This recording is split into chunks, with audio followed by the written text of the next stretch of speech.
Oh, snap. My camera's not working. Oops. I feel silly.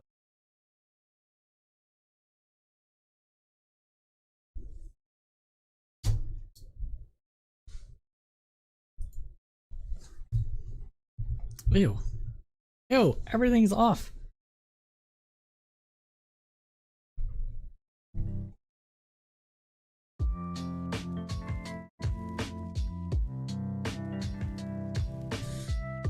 There we go. Yeah.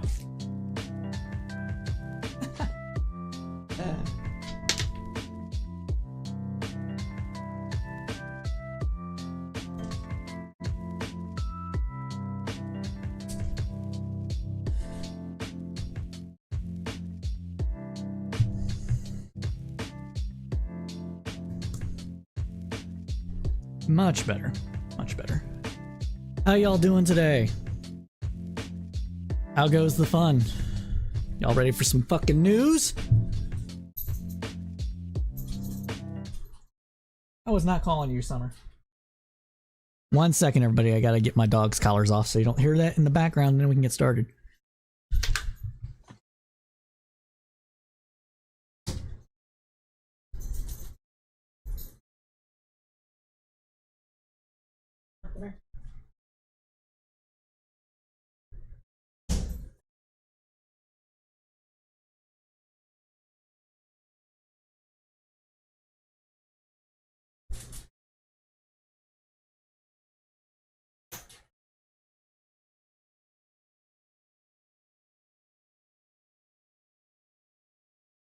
Alright, I greatly apologize for that, and I know that that looks unprofessional and it's kind of bad.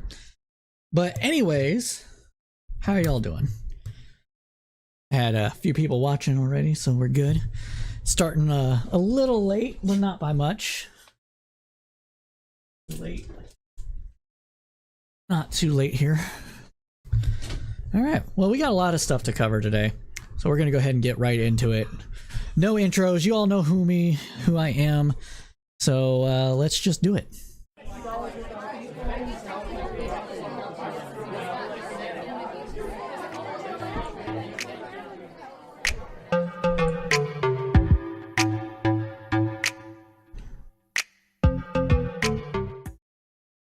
All right, welcome everybody to another episode of Crowdsourced Politics Podcast Weekly News Roundup.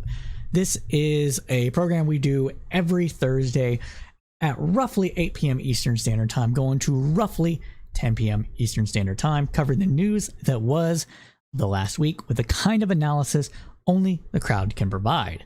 And this week is no different. Another busy week in American politics. We're reporting on the war in Ukraine, the first Republican presidential debate, the surrender of defendants in the Georgia RICO case, including that of former President Trump, and much more. So let's go ahead and jump right into it. We begin our Ukraine coverage with battle updates on day 547 of Russia's invasion, based on reporting from The Guardian, the BBC, ABC News, and others. Ukraine has claimed that its troops landed in occupied Crimea, and it marked its second Independence Day fighting Russian invaders. The mission's objectives were achieved with no casualties among its troops, a defense minister spokesman wrote on Telegram. The spokesman refused to give further details of the operation, but he claimed that the Ukrainian flag was briefly raised in Crimea.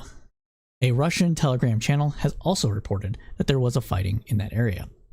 Ukraine said its troops have entered the strategically important southeastern village of Roboty, a potentially significant advance in its counteroffensive. A drone appears to have destroyed a supersonic Russian bomber on an airfield hundreds of kilometers from Ukraine, according to British military intelligence as well. This is the latest in a string of successful assaults on prestige infrastructure and military hardware. A Russian helicopter pilot reportedly defected to Ukraine, landing an Mi-8 Amethyst helicopter at the Ukrainian Polvata military airbase. A spokesman for Ukraine's GUR military intelligence said that the agency deliberately lured the Russian pilot to land his Mi-8 helicopter at a Ukrainian airfield in the Kharkiv region. So lots of stuff going on there. I think I need this.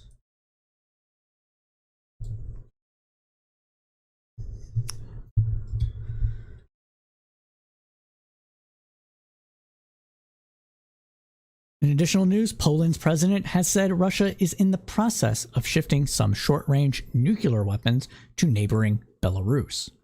He said that the move would shift the security architecture of the region and the entire NATO military alliance, according to reporting from the Associated Press. And now for some news that everybody was expecting coming out of Russia. And of course, I am talking about the supposed murder of Wagner's boss, Prigozhin. So Russian state media reported that Prigozhin was one of the listed passengers for a plane that crashed in the Tver region outside of Moscow, killing everyone on board. Russian aviation agency claimed that Prigozhin was one of those passengers. Full details of the plane crash are not known at this time. Social media channels associated with Wagner claimed that the plane was shot down by an air defense system.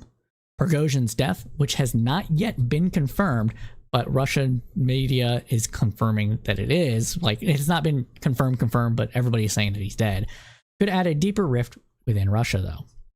The Pentagon made a statement late this afternoon. Quote, "Our initial assessment is that it is likely Prigozhin was killed," Pentagon spokesman General Pat Ryder had said. Continuing on, he stated, quote, "We're continuing to assess the situation. We don't have any information to indicate right now." The press reporting stating that there was some type of surface-to-air missile that took down the plane. We assess that information to be inaccurate. So right now, according to our own defense military intelligence and the like, it seems that the reports that a surface-to-air missile took down the plane is not necessarily credible, not necessarily accurate, but let's be real. Everybody knows that Prigozhin was going to get killed eventually, whether it be by Putin himself or ordering it, or one of the people that he tried to dispose during his little mutiny/coup attempt that failed as soon as it started.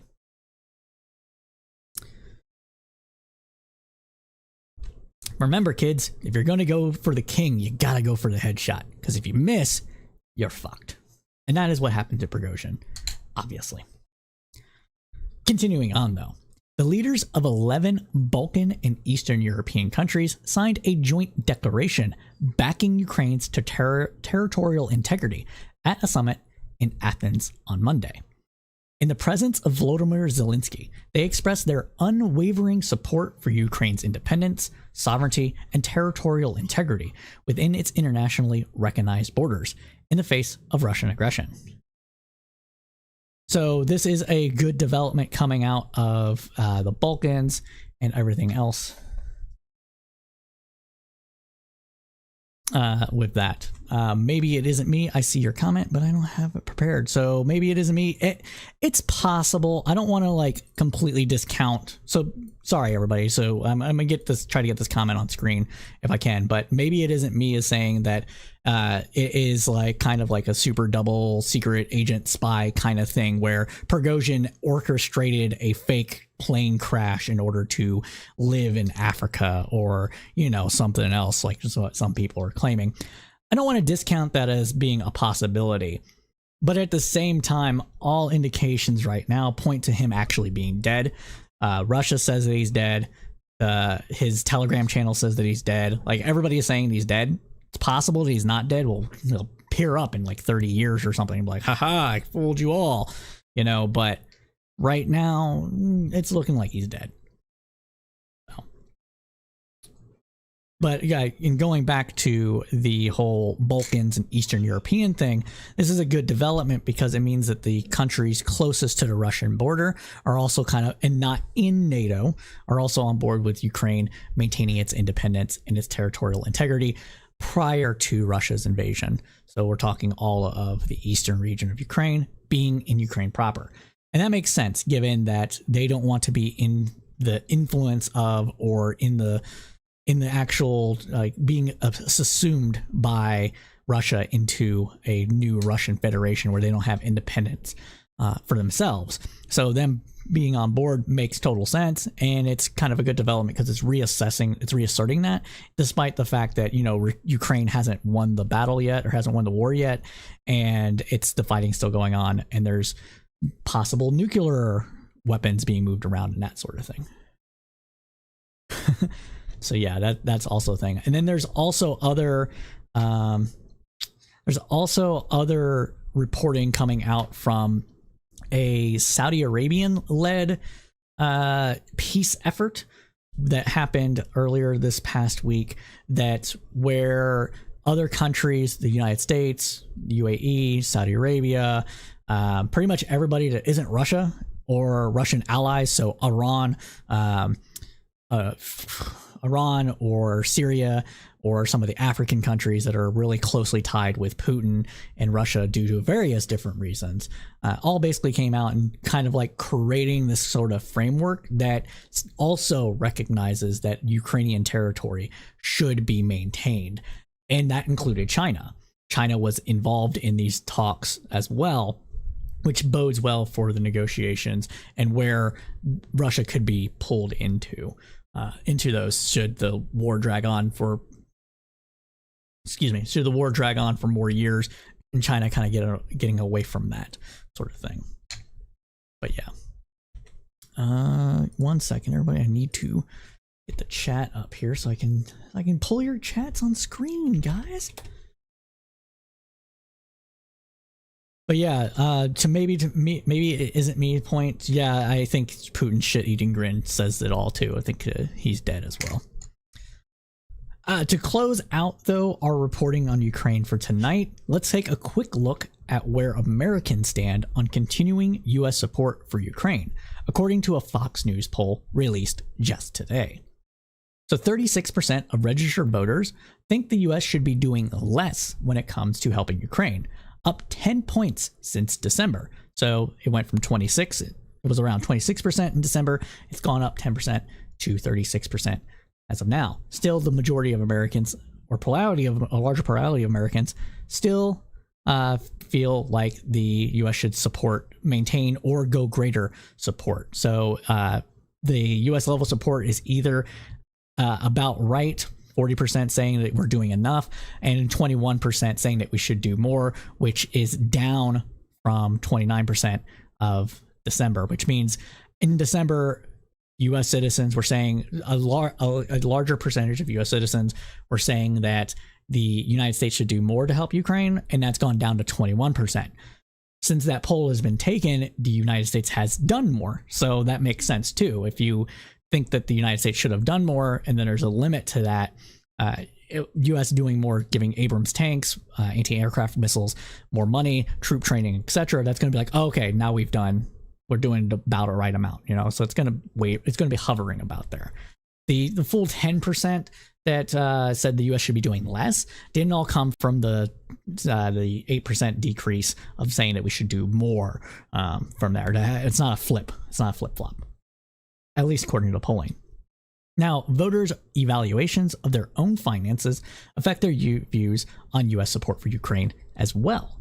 So more of those who rate their personal financial status negatively say the U.S. should help less, with 41%, compared to those who feel the positive about their situation, which is 26%. The topic came up during last night's Republican presidential debate as well.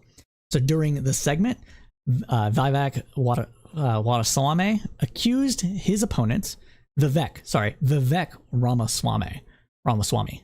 So, sorry, getting tongue-tied here. I know how to pronounce his name. Vivek Ramaswamy accused his opponents of being too loyal to their Pope Zelensky, referring to the country's Jewish president.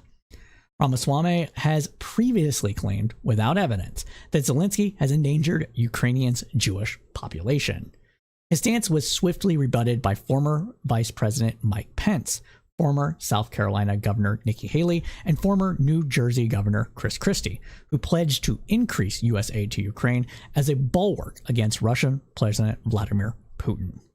So a little bit split on the Republican side, but as we will see later, more than likely, and if not later, I will chime in with it, a lot of Republicans are not on board with continuing support for Ukraine.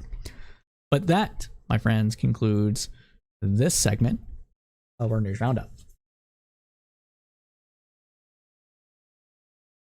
Now let us get into U.S. politics proper, starting off with some congressional stuff, specifically in the House. So the House comes back from its August break in 2 weeks. And beyond the budget fight we've already covered extensively on the Roundup, there's just one item of relative note for tonight. And that is the announcement of new investigation.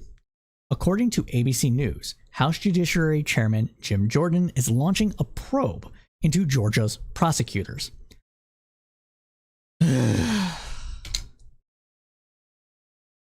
Talk about weaponization of the judiciary. What about the representation of fucking congressional investigations?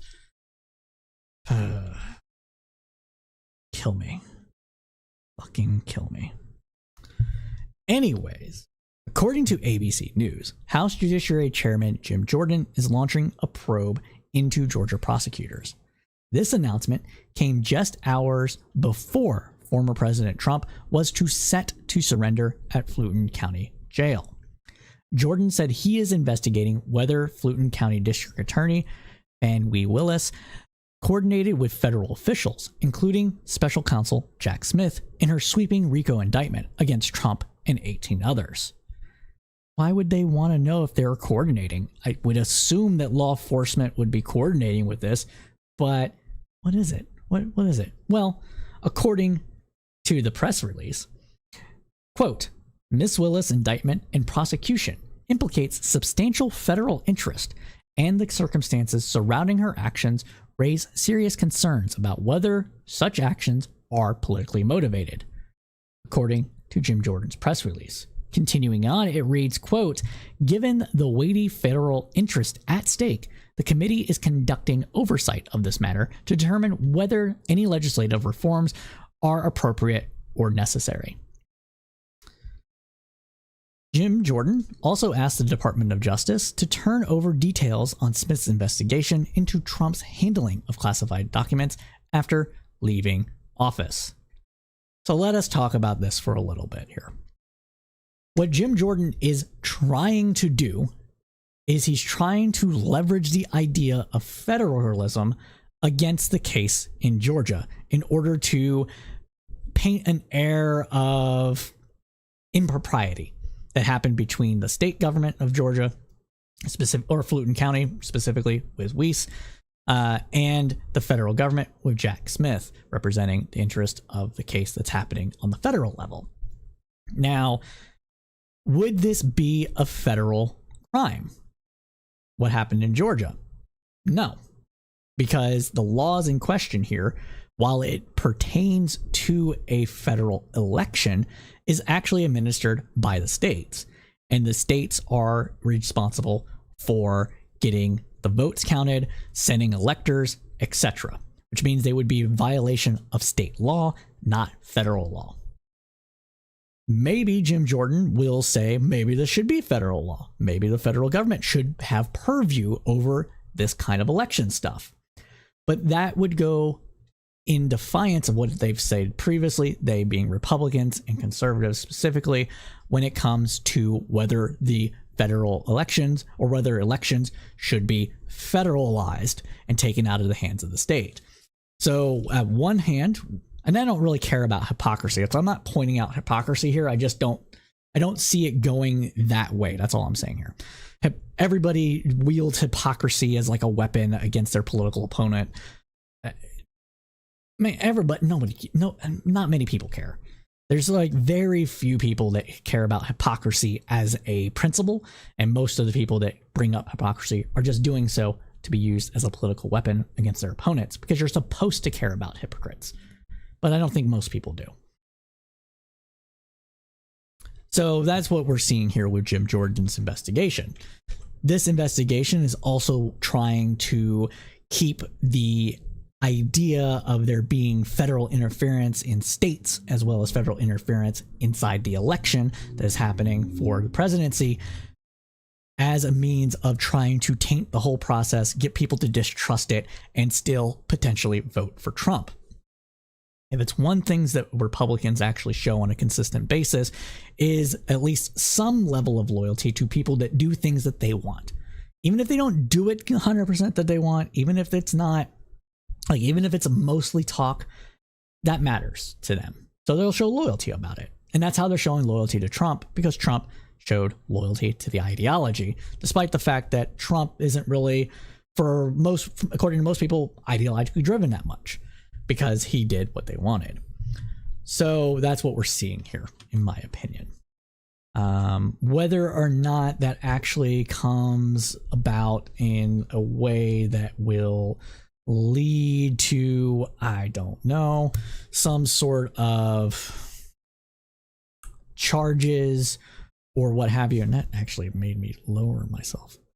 Charges or what have you. I don't think it will. I think what we're basically seeing here is that's what it is. What we're basically seeing here is just trying to not meddle with the elections per se, but definitely get there. Oops, god damn it. Not meddle with the elections per se, but keep the idea that they're being meddled with in people's minds so that they don't necessarily break ranks and not vote for Trump, who is more than likely going to win. Thank Jesus. More than likely going to win the Republican nomination. 1 second.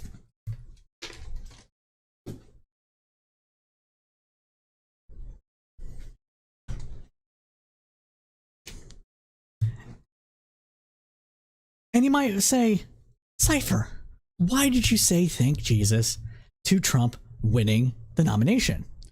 Well, all indications point to the fact that Trump, now as a known entity, now as a known grifter, would be the best candidate for Biden to beat again.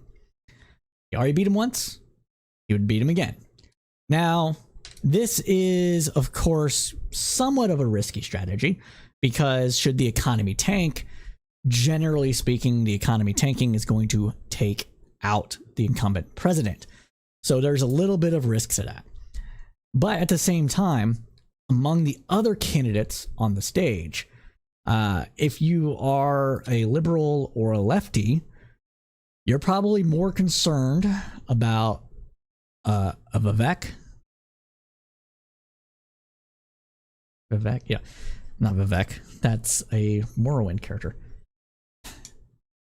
Vivek. Okay.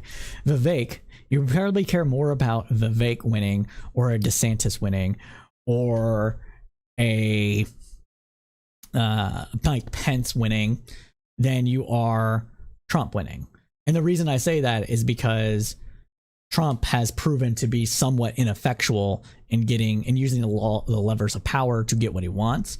And he surrounds himself with a bunch of yes men. And when you surround yourself with a bunch of yes men, you're going to get bad advice. And they're not going to necessarily be completely loyal to you or whatever have you. So that's why I say that. If DeSantis were to win, I would be more concerned about him properly using the levers of power in order to get legislation, executive actions, people in the judiciary, people in the executive branch in various different ways that would be more effective of doing things that I don't like, which is what it is. Now, maybe it isn't me says, I highly doubt that Biden can win again. Sucks. We need a viable replacement. Primary him. I don't see why you would say that Biden can't win again. I understand that he's old. Okay. I understand that. I don't think that he's like damaged goods to the general electorate though. Despite the fact that inflation's sticky, people are generally doing okay. The economy is not like super strong, but it's pretty strong. people are still finding jobs. People are still making more money. We finally had a year-over-year raise in actual real wages for people. So that means that the amount of money that people made surpassed the amount of money that people had to spend due to inflation. And in the next 2 years, well, from now basically into 2025-ish, there's going to be a bunch of money coming from the federal government for different works projects that will continue to fuel the economy. Yeah, Carville is not entirely wrong, but he's not as correct as he thinks that he is. The way that people interpret the economy is largely down to what their own personal lives are like and their ideology. And if people's own personal lives are doing okay enough, they're not going to want to rock the boat on a person that they don't have faith in doing things that they need. So that's where we're over that. But that concludes this segment of the News Roundup. So let us continue on now. And let us go on to now the Biden administration, as we were just saying. Excuse me. Pardon me. So let's go on to the Biden administration, just like I was just talking about. And first up, we're going to start talking a little bit about climate. So during last night's Republican presidential debate,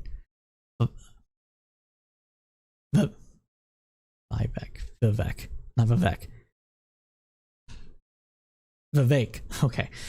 Jesus Christ. All right. I'm going to state that over again because I need a clean cut. So during last night's Republican presidential debate, Vivek Ramaswamy insisted that climate change was a hoax. He said that America should be fracking, drilling, and utilizing coal to increase its energy independence. Nikki Haley pushed back, saying that climate change is real and the U.S. must meet that challenge, but not with Biden's Green New Deal policies. For its part, the Biden administration continues to focus on policies designed to reduce America's dependence on planet-damaging energy sources.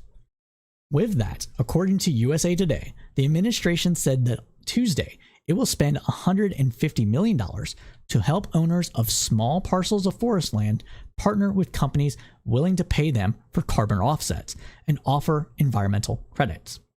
For people that may not know, carbon offsets are basically a way for companies who want to either increase their ESG score, or if they're in some sort of market where they need to have certain carbon credits, so credits to offset the amount of carbon dioxide that they're releasing, carbon, greenhouse gases, etc., dioxide into the atmosphere that cause global warming, yes, global warming, then they will be able to buy some of these credits from owners of land that have trees on them, farms, people planting trees, etc.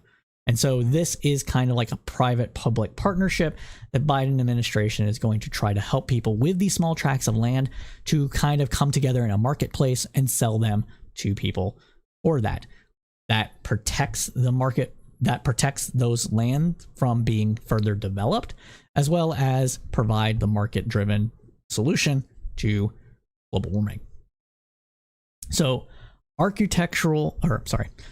Agricultural Secretary Tom Vilsack announced the grant program at a conference of Black landowners in coastal Georgia. He said that programs that allow private companies to offset their own emissions by paying to protect trees have disproportionately benefited owners of large acreages.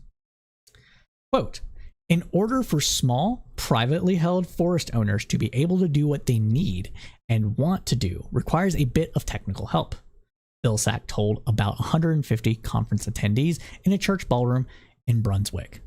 Continuing on, he stated, quote, and sometimes that technical help is not easy to find, and it's certainly not easy to afford. The grant money comes from the sweeping climate law passed by Congress just over a year ago and targets underserved landowners, including military veterans and new farmers, as well as families owning 2,500 acres or less. The goal is to protect more tracts of U.S. forests to help fight climate change. The past decade has seen a rapidly expanding market in which companies pay landowners to grow or conserve trees, which absorb carbon from the atmosphere to counterbalance their own carbon emissions. For owners of smaller family tracts, selling carbon offsets to or other credits would give them an alternative income to harvesting their timber or selling their property to be developed.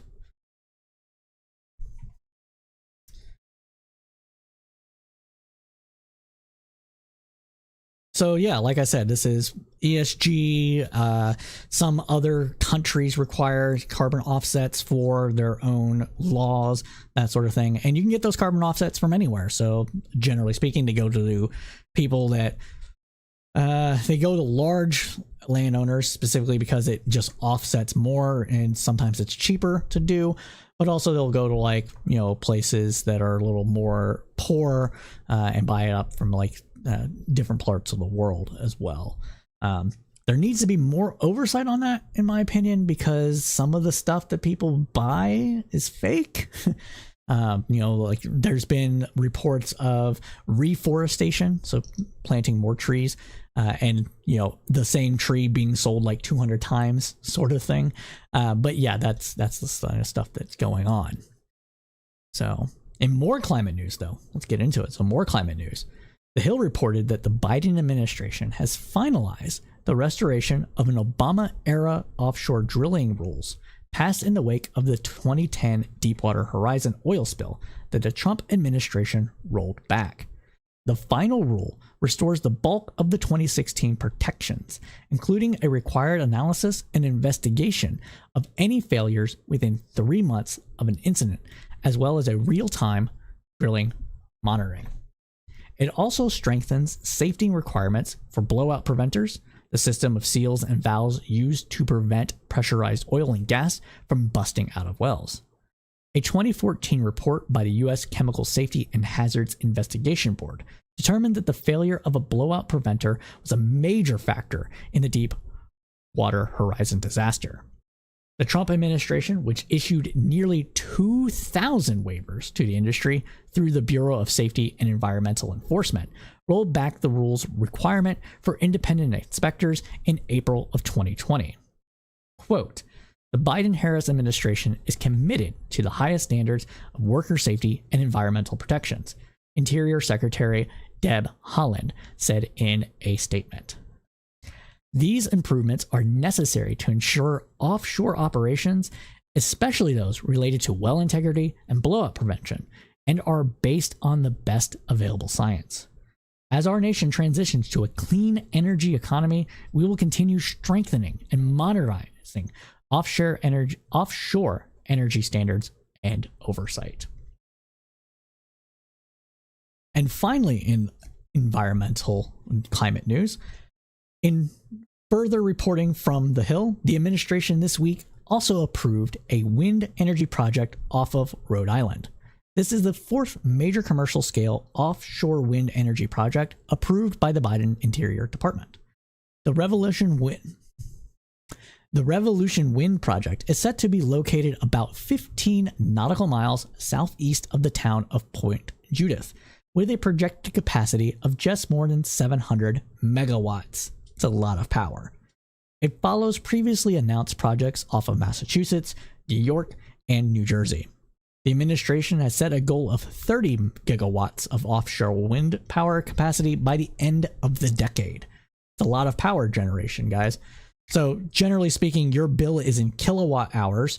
So every month you might use, for a small apartment, maybe 500 kilowatts or so.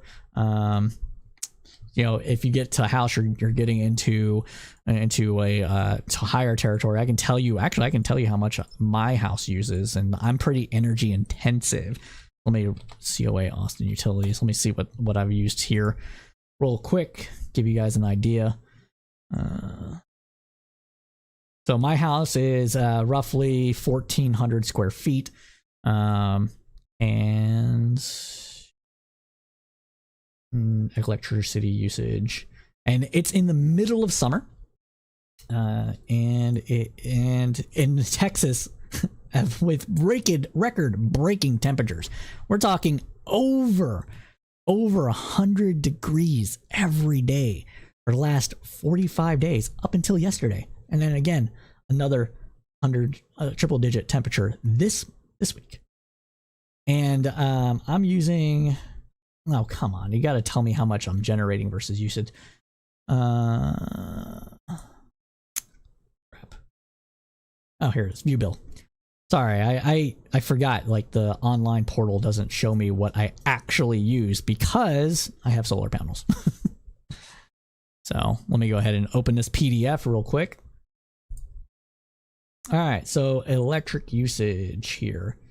So my house, I used 1 megawatt, 1.6 megawatts of power. Yeah. So, and my solar panels produced 1.2 megawatts. So I got 1,687 kilowatt hours of power usage. So the fact that they're going on a 30 gigawatt is 30 times that. So it's a lot of power production. And that's a day, guys. It's a day. not like a year, a day. So a lot of 700 megawatts is powering roughly 700 homes, right? 30 gigawatts is roughly 3,000 homes of power generation a day. So we're talking a massive increase in power generation from sustainable wind. Now, don't get me wrong, there are some issues with the fiberglass blades and recycling those and things like that. So it has other issues, but from a global warming perspective, it's a net benefit. There you go. Continuing on, though. Let's see. Where was I? Ah, yes. So continuing on, though, by the middle of 2030, the administration aims to deploy another 15 gigawatts of offshore wind through the use of floating turbines. In a statement, Interior Secretary Deb Haaland said that she is more confident than ever that the U.S. will achieve the wind power goal. The administration's goal for wind power installations call for eventual installations along both the east and west coast and the Gulf of Mexico. Third coast represent south side.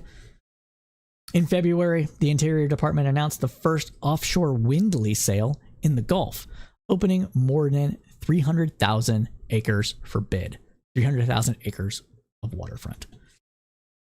But that concludes the segment on the Biden administration and climate. Now, we have some more news coming out from the Biden administration. And this time, we're going to go after those grifting bastards that steal our money. What am I talking about? I am talking about prosecuting COVID fraud.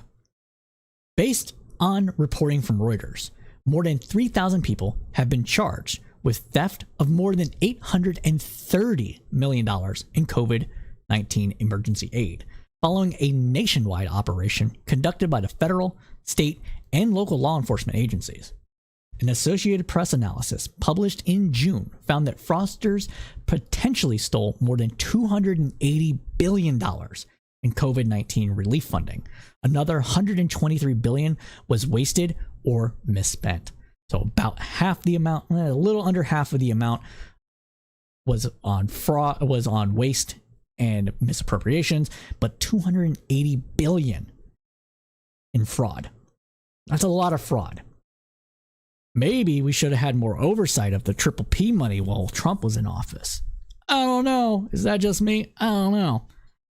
Now, most of the money was grabbed from 3 large Trump-era pandemic relief initiatives that were designed to help small businesses and unemployed workers survive the economic upheaval caused by the pandemic. It should be noted here that despite the amount of money that was stolen in fraud, the programs were still needed to counterbalance the shutdown of the economy and make sure that the economy didn't go completely off a cliff and was not able to recover as quickly as it has been. So while there was a lot of fraud involved, and there shouldn't have been as much fraud, there should have been more oversight. That doesn't mean the program itself wasn't necessary and wasn't good. We can all do better about, managing our budgets a little bit. We can all do better about paying attention to where money goes. And that's no different from the federal government. But that doesn't mean the program itself is bad. Just because you should eat healthy doesn't mean and you're not, doesn't mean you shouldn't eat, kind of thing. You get what I'm saying? So just keep that in mind. Continuing on though, more than 60 of the defendants have alleged connections to organized crime, the Justice Department said, including members of criminal gang accused of using stolen pandemic aid to pay for a murder. The murder for hire case, cited by justice officials, involved alleged members of a Milwaukee gang known as the Wild 100s, according to court records. Federal prosecutors said the gang stole millions of dollars in pandemic unemployment assistance and used part of the money to purchase guns, drugs, and to have a person killed. In September of 2022, the Inspector General for the U.S. Labor Department said fraudsters also likely stole $45.6 billion from the U.S. state's unemployment insurance program during the coronavirus outbreak by applying tactics like using social security numbers of deceased individuals. The Justice Department also said Wednesday that it was creating more strike forces to combat COVID-19 fraud in Colorado and New Jersey, joining those already in operations in California, Florida, and Maryland. The legislation creating these pandemic funds under the former president included a specific provision for a dedicated inspector general to oversee disbursements, which is good. The day after then President Trump signed the legislation into law, he unilaterally removed this provision. Yeah. So remember when triple P loans were supposed to go to only people that really needed it, and Congress said that, we need the oversight for this, but we're going to leave it up to the Treasury to do that oversight. And Mnuchin said, nah. Yeah, it's the same fucking thing, basically. Everyone's a grifter. Everyone's a thief. We can make fun about people like Marjorie Taylor Greene and Lauren Boebert, getting hundreds of thousands of dollars for their little small business or their little small consulting firm or whatever else that was. They were supposed to employ people and keep them on the payrolls, and how that money was pocketed and didn't need to be paid back because the government shut down the economy and that wasn't fair. All this crap, right? Which probably contributed a little bit to inflation, let's be real. But this is serious. Like, it's almost like it was it was intentionally done. Obviously, Trump is like, we're not going to enforce it, right? Fuck it. But it's almost like it was done because everybody knew that if Trump were to lose, right, it would come back to look bad on the current incumbent president. And so fuck it. Not my problem. Let's let the money go wherever it is, and then we'll make the next guy look bad. It's kind of like what it seems like to me. And there's no reason for me to think otherwise, given that all that's happened in the last 3 years with things that Trump had specifically set up or designed or whatever have you, and how it's come back now, 2021 after Biden's sworn in, 2022, 23, and how it makes him look bad because it's happening on his watch when it really was happening under Trump's watch, but it wasn't caught until Biden took office. It's like Congress needs to reassert its oversight provisions. It needs to make it law for these things to continue, and it needs to sue when things are not done properly under the law that it's written. Something like that. Something needs to happen. Like, there needs to be some remedy here to force the executive to do things that Congress says it should do. Within reason, there's like, if Congress doesn't appropriate enough money and the executive is like, well, we need to do this thing and this thing's important, there's give and take here, right? But to just unilaterally just say, oh, oversight, who needs that, man?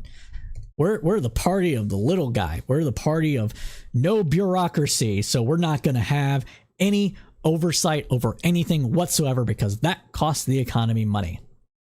It's nonsense. It's nonsense, guys. Like, I don't see how anybody could like come away with this with any other thing other than be like, wow, the people in charge really do matter, and maybe that shouldn't happen as much. There's going to be some people among conservatives, libertarian types, maybe some lefties that are a little on federal power or what have you. They're like, no, the federal government shouldn't just be involved. Like, that will fix it, but it won't. It won't fix it. It just means they're not involved. It means that this never gets caught, right? It means that the things that we need government to do are never done. And so there can't be fraud with it, right? That's all that means. It doesn't mean it's better, right? It doesn't mean more trust is engendered in society. It just means that the government's like, not my problem, man. That's all on you. And really, a lot of the things that we need government to do are things that just government has to do because it has the ability, has the funds, has the knowledge base, it has the incentives to. Whereas the market or society in general just do not. One prime example of this is education. Society as a whole has a need for a highly educated population because it benefits everybody for people to be educated. But if this was left to just the whims of individual people, a lot of people would be left behind. Because if I'm paying for my kid's education and you can't, well, that's a you problem. Short-sightedness, short-termism, whatever you want to call it. But that's what would happen a lot of the times. Now, there might be some ability to have communitarianism where a community gets together and like just, hey, smart kid, here you go. Here's all the money and go represent the community like in times of old. But should we rely on that? I don't think so. You know, this comes back to the whole climate change, global warming, regulations, tragedy to the commons, all this stuff. Like, this all comes back to the fact that sometimes it's just not in the interest of individuals what would be interest of the group. And that's where government comes in. And I think everybody can agree with that. Or at least, if not everybody, most people can agree with that. Most people can agree that, you know, kids should be educated. Most people can agree that we should have clean water. Most people should agree that, or will agree that we should have, you know, not trash everywhere, and that there needs to be somebody that's responsible for picking up the trash, right? But if it's left to, again, if it's left to individuals, well, it's not my problem. I will only clean my yard. I won't care about the lake that I never visit, making sure that's clean. If that gets polluted, whatever. Oh, oops, my water's poisoned. Oh, whatever will I do? You know? But this is ridiculous, man. This is just ridiculous. How, just to not have any oversight at all of the funds whatsoever, it really just, it's dumb. It's dumb. It is ineptitude on a nefarious level, if that makes sense. It is so inept, so negligent that it becomes nefarious. And that's what we're dealing with. But speaking of ineptitude, nefariousness, let's now move on to the Republican presidential debate. Ah, yes. Republicans duking it out for second place. You hate to see it, or you love to see it. I don't know. You might be like me. You love to see it because I am a loser. No, I'm kidding. If you can't make fun of yourself, we can make fun of. But seriously, though, let's get into it. So the first Republican presidential debate was held last night in Milwaukee. The Fox News event was moderated by Brett Baier and Martha McCullum, although moderated may be too strong of a word. It was held before a live, loud, and unruly studio audience. The candidates fought amongst themselves, shouting at the audience and talking over each other while exchanging insults and ignoring the moderators. The Arizona Republic summed up the evening reporting thusly, quote, There were some surprises, namely that Haley and former Vice President Mike Pence, of all people, made strong showings. Everyone ganged up on Vivek Ramaswamy, which isn't surprising given that he started things off by saying he was the only candidate on stage not bought and paid for, taking the sweet, sweet page out of Trump. But the biggest shock was how little of an impact Ron DeSantis made. Going in, conventional wisdom said the other candidates would attack him, but mostly they ignored him, and often so did the moderators. Every time he answered, there was a moment of, oh, yeah, him. Then again, when he did answer, he didn't, at least not what was asked anyways. That's not the question, McCollum said at one point after he wandered off topic. I know he said, but here's the thing. Mostly it went like this. Moderator, Mr. DeSantis, what color is your tie? DeSantis, 7. Stunningly, the word woke was never uttered, not even by DeSantis, though he did manage to work in a George Soros mention. Christie probably had the line of the night saying, Ramaswamy, I've had enough of the guy who sounds like ChatGPT. There are 9 candidates who qualified to be on the debate stage.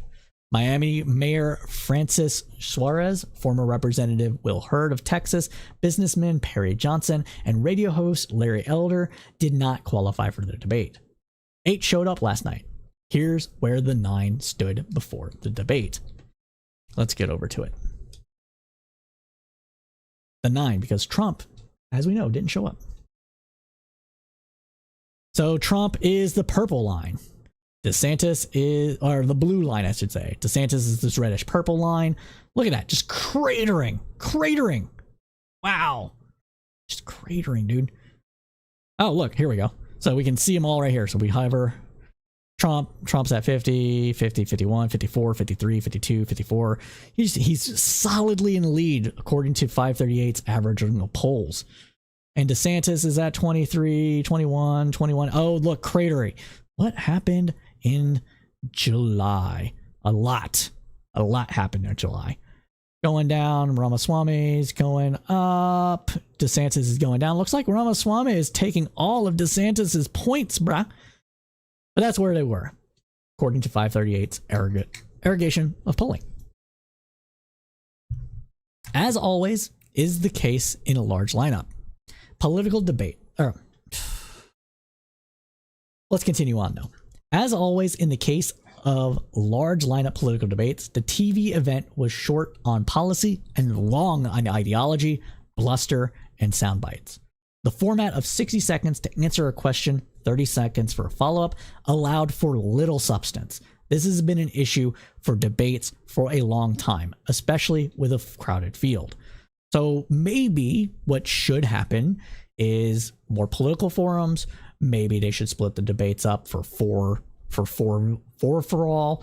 Maybe they should do 2v2s, some intelligence squared, Oxford style debates. These things wouldn't be entertaining, but they would be much more informative of a political position. But who watches debates for political positions and understanding how the events are of the world? They watch debates for the beatdown, my friends, because it's entertaining. And that's mainly what drives ratings, is entertainment, even among the political class and upper middle class and everybody else below and in between of those people. We don't watch debates for information. We watch to be entertained, my friends. So this is a problem that needs to be fixed eventually. But will it be fixed? Probably not. It might just be the nature of the beast. Now, there were the expected lies and misinformation on topics like abortion. Everyone agreed with DeSantis. The Democrats want to legalize abortion up to and including the month of birth, which is, of course, a lie. And the reason this is a lie is because they take a relatively fringe position in the Democratic Party or among lefties and apply it to all Democrats when Democrats are pretty much middle of the road on this issue. They want Roe to be the law of the land, and that's pretty much it. Like, with exceptions for life of the mother, which is where some of this like legal to the point of birth things come from. Because yeah, if a fetus dies while in the womb and it's month 8, well, an abortion is still needed because that's how you vacate the dead fetus. So, you know, it's like, I know it's still an abortion, medically speaking. You might not want to call it that. The procedure is the same. And in the law, it's generally treated the same because that's how hospitals operate, yada, yada, yada. That's why it's a lie. Now, however, though, Haley was the common sense voice on the panel on the abortion issue, pointing out that calling for a federal ban is a losing issue for Republicans. And she is correct. All the previous elections since Roe was overturned have turned significantly, have turned so on the abortion issue. Trump, who Brer referred to as the elephant not in the room, took up very little oxygen because he wasn't there. And honestly, though, it's probably because the candidates on stage were a bit cowardly and didn't want to like do the rough and tumble with him. One, when he's not there, sometimes people think that's rude. You don't bid up on a guy that can't defend himself, but also because the base is still wedded to Trump. Okay. Now, all present said it was time for the party to look forward, not backward. They also all said the same thing about the insurrection, by the way. In reference to Trump, Nikki Haley said, quote, "We have to face the fact that Trump is the most disliked politician in America. We can't win a general election that way." But when asked for a show of hands who would support Trump if he became the Republican nominee, even if Trump became a convicted felon, Haley still raised her hand and said that she would support him. Vivek Ramaswamy, who spent much of the debate praising Trump, also immediately raised his hand, with Tim Scott and Doug Burgum joining him. Before raising his hand, Ron DeSantis glanced to the left and right down the stage, then his hand went up. Oof. We'll be sure to clip that in when we get to it on the video, the YouTube video. Even Mike Pence agreed to back his old boss as the audience cheered. Only Chris Christie and Asa Hutchinson refused. Throughout the debate, the audience responded to any criticism of Trump with loud and sustained boos. The most unhinged award for the debate goes to Vivek Ramaswamy, who called for the dismantling of the administrative state. Here's what he said about the Department of Education, for instance. Oh, fuck you, Twitter. Oh, okay, cool. Pick one square that shows... Look at this. This is what they require now if you don't pay for fucking Twitter. I suck at these things. Just log in. Please, for the love of fucking God.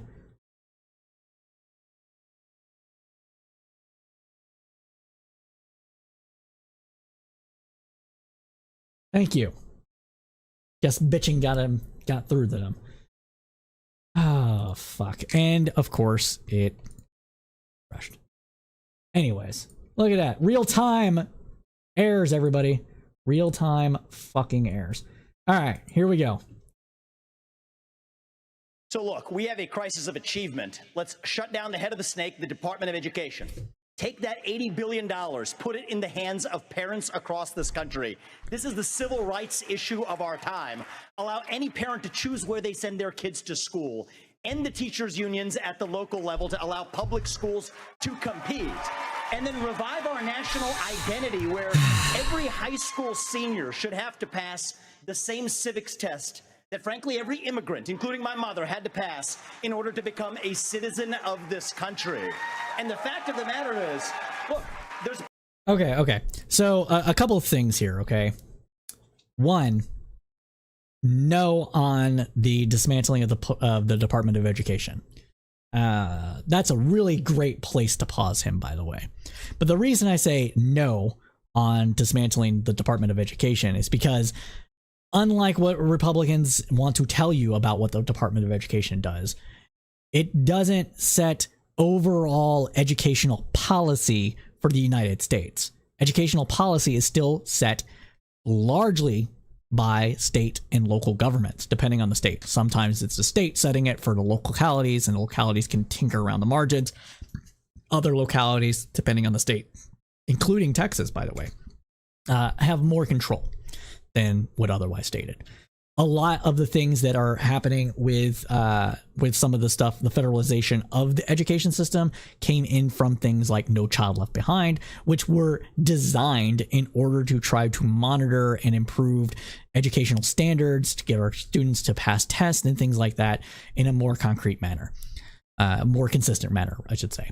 And so what the Department of Education really does is that it is a research and data house for education matters. So, and it provides funding for schools to do some things like, what you call it? It does for things like pre-K, so Head Start provides funding for that. It provides funding for certain things, like if we want to have PE in the United States, well, it will fund PE courses for people, for districts. It will give them money for that specific purpose. So it has some pulled strings with the power of the purse strings, of course, and things like Title IX and things like that with education, but it doesn't set overall policy. It collects data and looks for best practices and tries to encourage those best practices through some funding, but mostly just providing data to states, and the states do what they will with it, largely speaking. So that's why you don't get rid of the Department of Education, because you want to know what the best practices are, and you want to give states and localities the ability to understand where those practices lead. So you will have to have a system for that, and the federal government serves that purpose. Serves that purpose in a lot of ways. The Department of Energy does a similar thing. Department of the FDA does that as well. Not the FDA, I'm sorry. Department of Agriculture does that as well. Weather Service was a United States thing. All this stuff, right? It's a lot of data-driven stuff. So no on that. All right. Now, even if you were to dismantle the Department of Education and give all that money back to every single citizen in the United States or every single resident in the United States to send their kid where they would want, if you didn't regulate how schools were operated, and if you didn't implement some sort of price control for education, and let me bring this to my face here, if you didn't do some sort of thing for public education, some sort of cap on how much could go to a school, then what you would do is just lead to a basically welfare for the rich. All the best schools would be overrun by the people that could afford it. You would have a competition with it for that, and you would just have poorer outcomes for everyone but those that have the time and resources to get their kids to the best school possible. If you like social Darwinism and you don't give a fuck about other things, sure, that's what you're gonna like, but that's not what we should do. And finally, part of the reason why they want to have this whole Department of Education thing gotten rid of is because and the unions specifically, it's because the unions back Democrats, because teachers are, generally speaking, lean more liberal than they do conservative, generally speaking. This doesn't mean that the conservative teachers don't exist. It just means that on a whole, it's more of a liberal-like profession. And that makes sense given that teachers get paid so little, especially in states like Oklahoma. But also because they don't like the fact that the federal government, that state governments are constrained in what they can and can't do on a school campus due to the First Amendment. Straight up. A lot of conservatives and Republicans want there to be religion in school, and they want the state to fund that, but the state can't fund it. Not directly, because of the First Amendment, of the anti-establishment clause of the First Amendment. Make no law in regards to I'm flubbing it, but you know what it is. Congress shall make no law pertaining to the establishing religion in the country. So they want to get rid of that, because a lot of conservatives and Republicans are very wedded to the idea that religion creates a moral foundation from which the country can benefit from. And of course, they only mean, or generally speaking, only mean some sort of Christian, Judeo-Christian set of belief system, which is conservative Christianity and conservative Judaism. So that's where they're at with it. Okay. Now, I will give one thing to Ramaswamy here. I actually think that the high schools should have to have a civics test. I think that he's actually right. I think that would actually help the country immensely if we had proper civics education within the country. But you're not going to get that without some sort of buy-in from every single governor across the country, which is where, what was it called? Common Core. So the Common Core practices was agreed to by governors across the country, or some sort of federal oversight coming down and dictating a certain kind of education being taught to people. Now, they want it to be this kind of rosy picture of America where America did no wrong, or any wrong that America did was just a little bit more right than the rest of the world, so it wasn't all bad, right? That's the kind of stuff they want.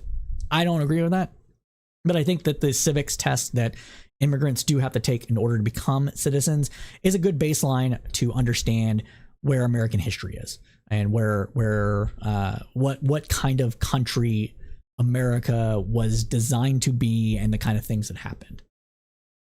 I'm just about to get to that, Nikki. So Nikki said he also wants to raise the age to 25, voting age to 25, and only if they pass the civics test. That is true. And I don't know if he says that in this clip here, because I don't know when exactly in the debate says it, but that is a thing that I am also against, because just because you are uneducated, just because you are ignorant, just because you might be stupid, ignorant and stupidity are not the same thing. There's overlap, but they're not the same thing. Doesn't mean your voice shouldn't matter in a democracy. And raising the voting age to 25, part of the reason they want to do that is because of fucking science and the brain development not stopping until 25, yada yada yada, but also because they don't want kids that are generally more liberal and lefty and freaking out there spacey when it comes to like ideas to fix the country to have an influence on the country. So that's why they want to raise it to 25. Never mind the fact that generally speaking, people under the age of 25 don't vote. Even Gen Z, there was only a 30% turnout. That was way higher than it was for us millennials, but it was still most people didn't vote, right? Gen Z isn't voting. Gen Z is a non-voting demographic. They vote more than millennials did at that age, but it's not 50% plus. Most people don't start voting until they have some sort of stake in the system. And typically speaking, that doesn't happen for most people until around the age between the ages of 24 and 32 is when people start to become civically engaged, because that's when they start working. That's when they start family formation. That's when they start to own property. Millennials being an exception, of course, and that's becoming rarer about the owning of property here. But that's when people, generally speaking, start to tune in to it. It could be because of the brain development. That could be part of it. Shifting from short-term thinking to long-term thinking. But yeah, that's what it is. But let's get back over to Vivek. See what the rest of this little clip says. Part of education policy that also rests with the family. I didn't grow up in money, but the word privilege gets used. That's a lie. He grew up with money. He might have not been super rich, but he was upper middle class. At the very least. Actually, I think he was rich. Yeah, his dad was a engineer for General Electric or similar, right? Yeah. Yeah, and he was able to raise seed money for his company from family and friends to the tune of $3 million. So that's just a downright lie. He's relying on, I was an immigrant that came with only $20 in my pocket, and look where I'm at. America. Yeah, fuck yeah. Trope. But he's lying.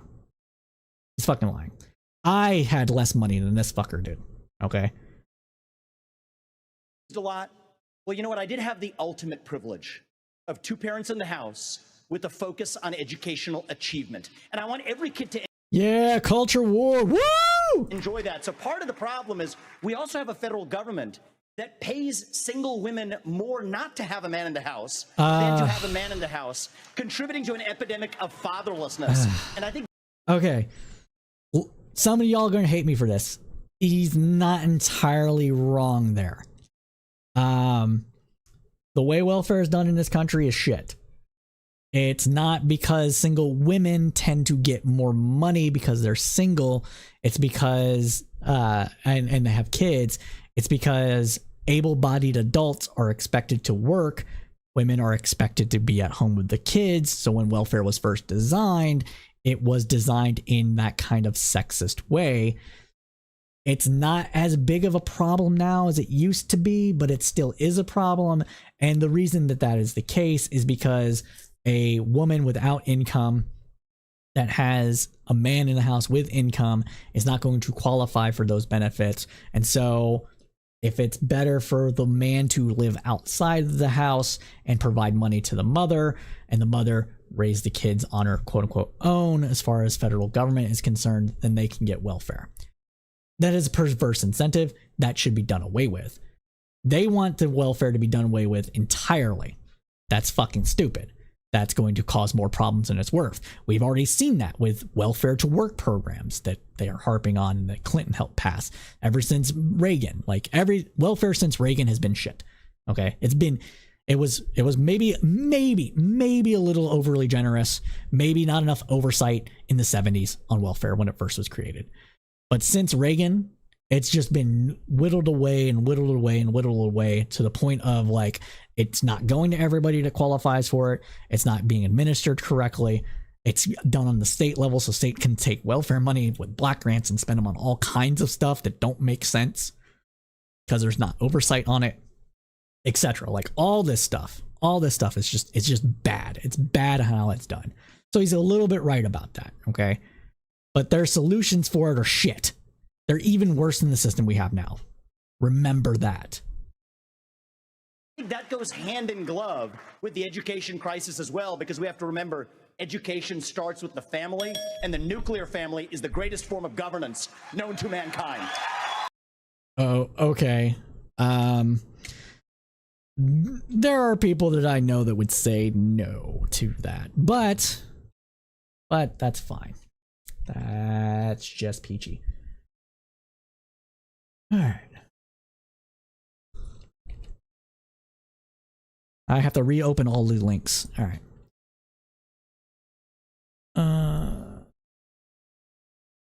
Give me 1 second while I reopen these Twitter links because Twitter screwed me.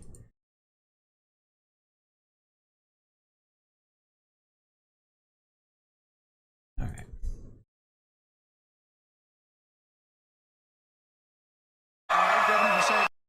Stop.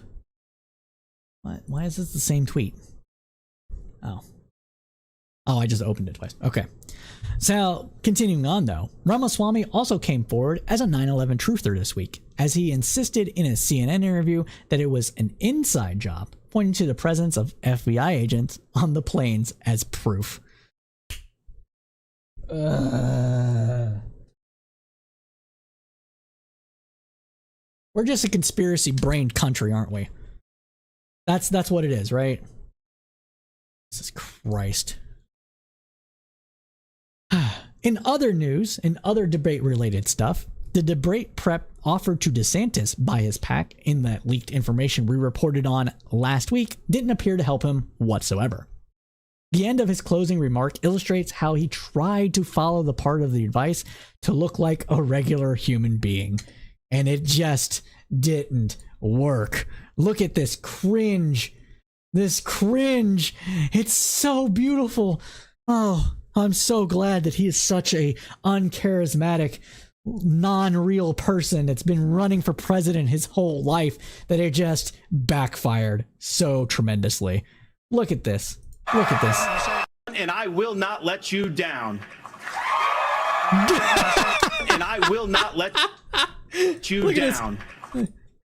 Oh, wait. Think, DeSantis. Think. What were you supposed to do? Oh, you were supposed to smile. You were supposed to smile, DeSantis. Smile. Look like a human, not a robot. And you failed. Miserably. Miserably. Ah. It's so beautiful. Oh, man. Just imagine. Imagine if somebody with his ability actually had the charisma of a Trump. How fucked we would be. But thank God, He has been running for president his whole life and has the charisma of a fucking ant, I guess. I don't know. What has really low charisma? He rolled a natural one on his charisma check at birth. That's what happened. My God. My God, it's beautiful. It's so good. It's so good. Oh, we are so lucky. You have no idea. You have no idea. But despite all that, everybody, despite that, for those that might have won the debate, here is how political polls sees it. So we have Ramaswamy at 28%, DeSantis at 17%, Pence at 13%, Haley at 7%, Christie at 4%, Burgum at 3%, and Hutchinson at 2%. My God, despite how badly he did during the debate, despite of how a non-human he is, 27% in this best debate performance poll still shows that he has a chance. But he doesn't, because he chose to go after Trump. And if you go for the king, you gotta go for the headshot. And he's just not doing it. Because he's cowardly. He's cowardly. Now, based on reporting from Florida politics, the Lincoln Project, though, disagreed. The winner of tonight's debate was President Joe Biden, the group wrote. Even without Trump on stage, the debate was a 2-hour grievance fest, pushing a twisted dystopian version of America that would give us all pause. That should give us all pause. Let me reread that. So based on reporting from Florida politics, the Lincoln Project disagreed with who won. They said, the winner of tonight's debate was President Joe Biden. Even without Trump on stage, the debate was a 2-hour grievance fest, pushing a twisted dystopian vision of America that should give us all pause. The group, founded by Republicans who left the party during the Trump's term in office, also weighed in on Trump's counter-programming, a pre-recorded interview with former Fox News host Tucker Carlson that began airing 5 minutes before the RNC debate. They called his interview, which doubled down on election lies and showed praise for January 6 Capitol rioters, as unhinged. That talk, paired with the ranting and raving of the presidential debate, put the GOP's unity around its bankrupt agenda on full display. The Lincoln Project said the debate, quote, was a distraction from the issues at hand. Democracy is threatened by the current GOP, not just Donald Trump. After tonight, there is no question that President Biden is the only candidate who supports the rule of law and will fight for democracy at home and around the world. And finally, here is where the lineup stood in post-debate poll of 450 likely voters with a look at their numbers have trended. Going now over to this poll here. Oh, which we already reported on. No, this is a different one. My bad. It just looked the same. So here we have, according to this, we have a poll of 450 likely Republican voters, is that Trump is at 51%, 1% lower than he was in July. Ramaswamy at 13%, which is 5% higher. DeSantis at 9%, which is 4% lower. Again, Ramaswamy is looking like he's eating DeSantis' lunch, but it's still early in the contest. Oh, it's not anyone's game, but it's anyone's game for second place.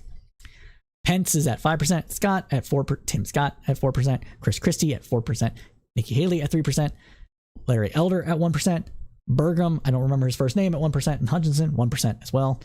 Head to head, we see Trump at 72% and DeSantis at 28%, minus 2%. So that's what we have going forward. So that's where the Republican Party is as of right now. There isn't any indication that the Republican Party is going to wrestle itself away from the control of Donald Trump. So you can likely expect, unless a trial happens very quickly and he's actually found guilty, for him to be the next nominee for the Republican presidency. Again, for Republicans, again. Now, the next debate the next Republican debate, is scheduled for September 27th. And let me look at what day that is. And I'm going to put that on my calendar. So that's also on a Wednesday. They're doing Wednesday debates. Interesting. So we might do a live show of that. I might see if anybody wants to do live commentary with me for that debate. Counterpoints did live commentary on the first debate with Brianna Wu, which is cool. I suggest if you want to have their takes on the debate, live reactions to it. Those are two interesting people. Brianna Wu being the person that like kind of accidentally started Gamergate and got a lot of the hate for it. And Counterpoints is a right of center progressive conservative. If that makes any sense to you, you are online too much. Go touch grass. But I get it. Like I understand it too. So yes, that is also an interesting little thing. So if that's something you're interested in, I'd suggest checking that out, or at least giving his video a like because it helps him out. But my friends, that concludes this portion of the news roundup. Now, if you have any news you want to see us cover on the roundup, or if you would like to join us on one of our panels, here's how to let us know. First up, you can join our Discord. Link above or below, depending on where you're watching this from. And yeah, we do things on our Discord. We try to keep it light, try to keep it fun, trying to do some contests and that sort of stuff. So there's where you can hit us up at. I have a Mastodon, so you can follow me at CSP Cypher at federated.press. I am also on Blue Sky, and I gotta make a little Blue Sky emoji for this, but you can get me on Blue Sky. If you do the Blue Sky, it is, what is my full name on here? It's CSP Cypher. I just don't remember what the dots are. Yep, at CSP Cypher at .blue bsky.social, so you can find me there. And as well as other places, Crowdsource Tribune on Facebook and the Tribune Commons as a Facebook group. Those are the ways you can get a hold of us. Those are the ways you can get a hold of us. So we got good stuff coming around. Good stuff coming around. But we have to continue on with the roundup. So let us get to this stuff.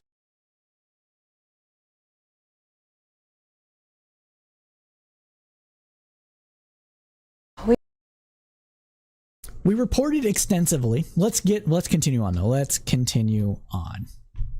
Now we're going to talk about Georgia's RICO case against Trump and his 18 co-defendants. We reported extensively last week on Georgia's RICO case indictment of former President Trump and 18 others. So this will be a relatively quick update. Donald Trump was expected to surrender at Fulton County Rice Street Jail as we prepared to go on air tonight. This was the scene at almost 7 p.m. We have a video. I just had to start it. Just give me a second. And then mute. So here is the video as it is. Blacks for Trump. Okay. So I'm not going to say that everybody here is a paid actor.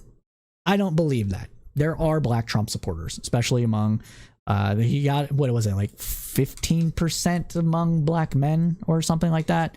So there are black Trump supporters. But there's also a lot of people pretending to be black Trump supporters for money. Because Blacks for Trump was created as an artificial group to promote the idea that black people support Donald Trump in any numbers that matter. Okay? Because representation matters. And we know this because during some of his rallies, there wasn't any black people there, or there was very few of them there. And they had white people holding up signs that said Blacks for Trump. So some of this is, at least a little bit is AstroTurf.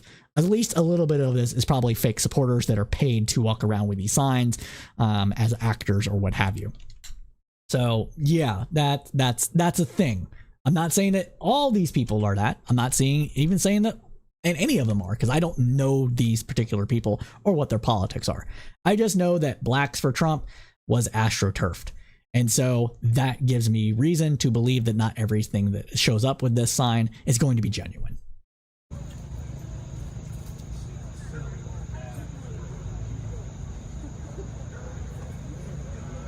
The first sign said 2020. Did it really?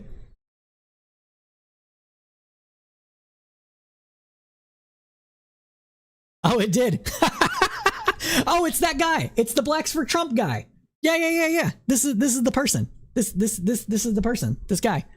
Oh, can I do the shark thing? Can I? Oh, I don't know what he has as his thing. But this guy right here. It's him. It's the guy. It's the guy that became the face of Blacks for Trump. He's also, geez, what is his name? Oh man, he is a character. Blacks for Trump founder. Yeah. Blacks for he's reusing gear he made for 2020. Now this is great. This guy is like Black Jesus or something. Blacks for Trump founder. Oh, he's a character person. Yeah, Michael the Black Man. Yeah, that's my black man. Michael the Black Man, born Muncie Woodside, April 24th, 1959, also known by Michael Mortar, is an American political figure from Miami, Florida, an outspoken supporter of Trump. He is known for his appearance at Trump lines before and after 2016, and he often sits behind Trump holding a Blacks for Trump sign at these rallies. Yeah, it's that guy. He's a character. One of 16 members of the Nation of Yahweh who was arrested and charged with 1 count of murder and 1 count of attempted murder in 1990. You know what? People can reform. I'm not really concerned about that. He was also found guilty of these charges by a Florida jury in 92, but Yahweh was found guilty and sentenced to 20 years in prison. Yeah, he's a character. At the trial, Ricardo testified that he and Mousy attempted unsuccessfully to murder Eric Burke, a dissident member of Yahweh's cult, and that Mousy had helped to beat another cult member, Ashton Green, unconscious. Became a fervent opponent of the Democratic Party, changed his name to Michael Somodi, and began a career as a musician. He later started a radio station, Boss 10 104.1 FM, before reinventing himself as Michael the Black Man. He briefly came to media attention in September of 2008 when he accused Oprah Winfrey of being the devil and Barack Obama of being endorsed by the Ku Klux Klan at one of Obama's speeches in Coral Gables, Florida. In 2012, he spoke to the audience at Rick Santorum campaign rally in Coral Springs, Florida, where he said that Democrats were the worst thing that ever happened to the black man. As of August 2017, he runs multiple websites, including this is it, Gods2, GODS2, the number 2 rather, .com, which he frequently promotes on his t-shirts and Trump rallies. Yes, that guy. That's him. That's the guy. And how do I know that's the guy? Because it's the guy. It's him. It's the guy. So anyways, a little bit of trivia for you. A little bit of trivia. Very funny stuff. But so we're gonna fast forward this. So yeah, you can see a bunch of Blacks for Trump people selling shirts. Got a bit of a media circus here outside of the courthouse. Trump sales. Trump won. Let's versus a sociopath. Here for Trump won, baby. Let's vessel. I am homeless. Here for you.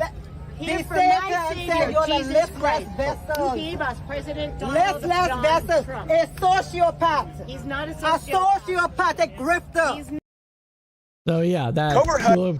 Oh, shut up! I don't care about the ads. God, I hate these places. Anyways, that's what we had here. That's what we had here. So yeah, let's continue on though. Security in the area is tight. Trump will be fingerprinted and his mugshot is expected to be taken, after which he'll be released on a $200,000 bail. It was announced this afternoon. Okay, I will say this. Cash bail is stupid. It doesn't keep anybody safe. It just makes the state money, potentially, if somebody's like, I'm out of here, okay? If they're not going to be a danger to person, just fucking let him out. Even Trump, I don't give a shit, okay? Maybe he sees his passport to be feared he's going to flee the country. But other than that, no, stop. Continuing on though. It was announced this afternoon that the former president will sit down for an interview with Newsmax immediately following his release. This will be the first indictment that required the former president to post a bond. All of the other defendants have not had bail set. All were required to post a bond upon being booked at the jail. Mark Meadows and former Trump administration lawyer Jeffrey Clark had asked Georgia court to remove their cases to federal court and to postpone their arrest until the decision was made. Both motions were denied, and an evidentiary hearing for Meadows is set for Monday. Meadows subsequently surrendered earlier today. Mediaite reported that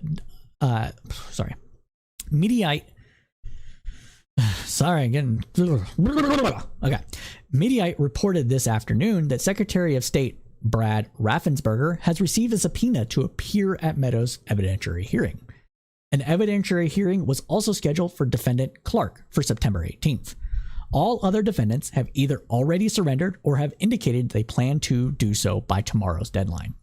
Motions to remove any of these cases to federal court are unlikely to succeed, according to multiple legal experts. In related news, attorney Kenneth Chesebro, who surrendered earlier this week, has filed a motion for a speedy trial, the first of the defendants to do so. Some pundits believe Chesebro's team may be betting Fulton County may be. All right. Some pundits believe Chesebro's team may be betting that Fulton County DA Anwi Willis won't have all her legal ducks in a row in a matter of weeks, and that Chesebro's side may be trying to catch her off guard. The presiding judge has scheduled his trial to begin October 23rd. District Attorney Willis has asked the court to schedule the trial date for all 19 defendants for October 23rd as well. Oof. Hey, Blue. Glad for you to join us. Appreciate you. Oh, it does? Okay, well, let's put that in there. So, Blue, sorry I missed your comment earlier, but it makes the state money anyways, so all bail makes the state money, so but you see my point. Appreciate it. Appreciate that little bit of insight. Thank you. Continuing on, though. District Attorney Willis has asked that the court schedule the trial date for all 19 defendants for October 23rd as well, meaning Chesebro's gambit didn't pay off. In response, Trump's newly hired attorney, Stephen Shadow, has filed a motion to sever his client's case from Chesebro's, as well as any other co-defendant who makes such a demand. The same filing also said that, quote, President Trump further respectfully puts the court on notice that he requests the court set a scheduling conference at its earliest convenience so he can be heard on the state's motions for entry of pretrial scheduling order and to specially set trial. John Eastman's counsel has also filed a severance motion seeking to be tried separately from all its co-defendants. Arraignments for all defendants will take place next month. The judge assigned to the case, Scott McAfee, has confirmed that all court hearings and trials will be televised, and we'll keep you posted on the Georgia RICO case as it progresses. But that concludes this segment of the News Roundup. Sorry I missed some of your comments today, so let's get to it. So, hey, Jose Garcia, glad to see you. It's been a while, man. Glad you joined us today. Maybe it isn't me. I'd love to see a Family Feud style debate. That would be hilarious. I would tune into that. Maybe we should have one. Show me potato salad, as they say. So, then that catches up on the comments that I missed. All right. Appreciate y'all. Sorry, nose itches. It's been very dry. I'm in Texas, so it's been very hot and dry. It's messing with my allergies, so my nose is itchy. So if I do this, it's not because I have a Coke addiction. It's because it's fucking allergies. Anyways, let's continue on, though, with the news roundup. And let's move on to some news coming out of Florida. So Florida's education officials on Wednesday unanimously approved a harsher penalties against state college employees who violate a new law, barring them and students from using restrooms or changing facilities for a gender other than the one assigned at birth. Based on reporting from CBS News and CNN, the move by the State Board of Education comes as LGBTQ+ advocates have criticized the law as a larger effort to erase them from Florida schools and Florida society. Under the new rules, staff and faculty at Florida colleges can be fired if they use a restroom for a gender that does not correspond with the gender they were assigned at birth. Employees may also face verbal and written warnings and suspensions without pay as penalty for a first-time offense. Colleges will be forced to fire employees for a second offense. Quote, institutions must investigate each complaint regarding violations of the rule and must have an established procedure for such investigations, the new rule text says. Now, it should be noted here that the majority of people that are going to be impacted by this are likely gender non-conforming or ambiguous men and women, cis men and cis women, who don't conform to gender expectations for their gender assigned at birth or their sex. We are talking about people like butch lesbians, effeminate gay men, etc. Because these people are often mistaken as trans people, regardless of how they actually identify or what you can just clearly look at them, right? When bathroom bills were first passed by Republicans way back in 2013 or 2012, it might have been 2012, but when it started to be passed back then, there was numerous reports of butch lesbians dressed more like boys rather than like, or teens or whatever, dressed kind of masculine, being forcefully removed from the women's restroom because they didn't conform. They didn't look ladylike, despite the fact that they are cis and were going to the restroom of their sex assigned at birth or their gender assigned at birth. So there you go. That's probably what's going to happen. There are a lot of trans people, but there's not like a lot of trans people, statistically speaking. So it's more likely to fall on the people that do not conform to society's notions of how a man or a woman should look. So expect that to be some of the first cases that happen here, because it specifically says that it has to investigate each complaint. So if a complaint is filed because of a gender non-conforming woman walks into the women's restroom, then that complaint has to be investigated and they have to actually ask if they're trans or not.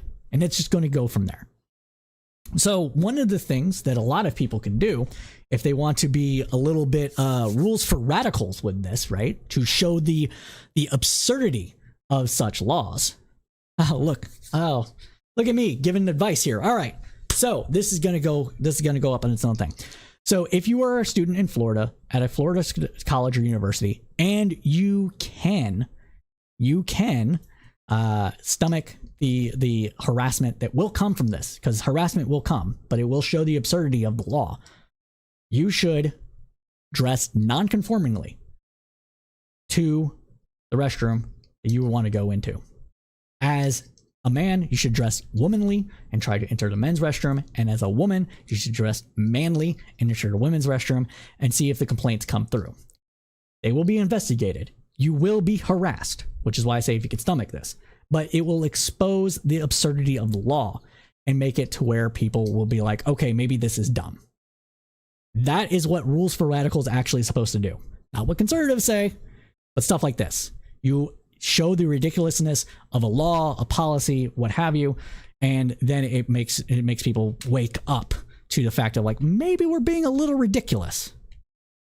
That's my advice to you. If you can stomach it, if you can take the heat that will inevitably come from this, that's what you should do.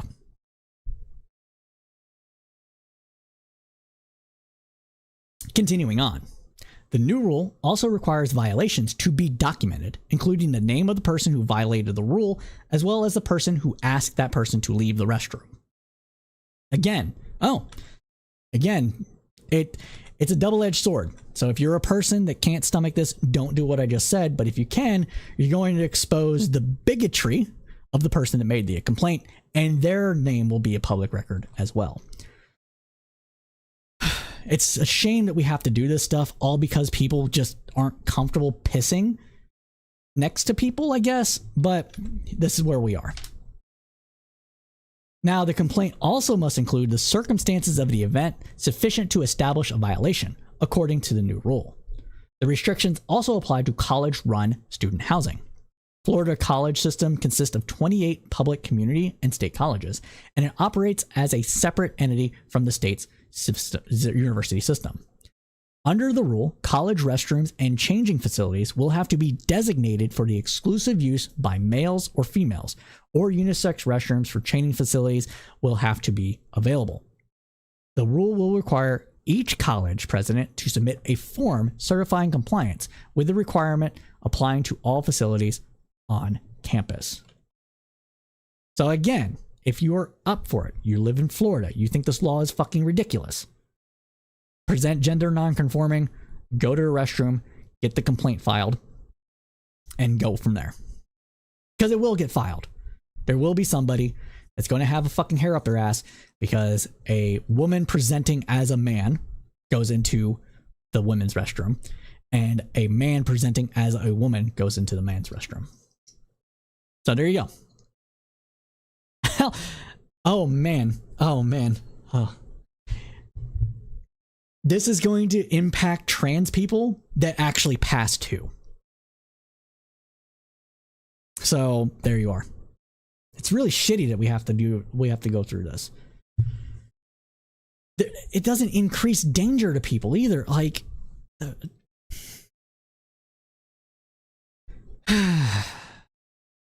fucking bigotry, man.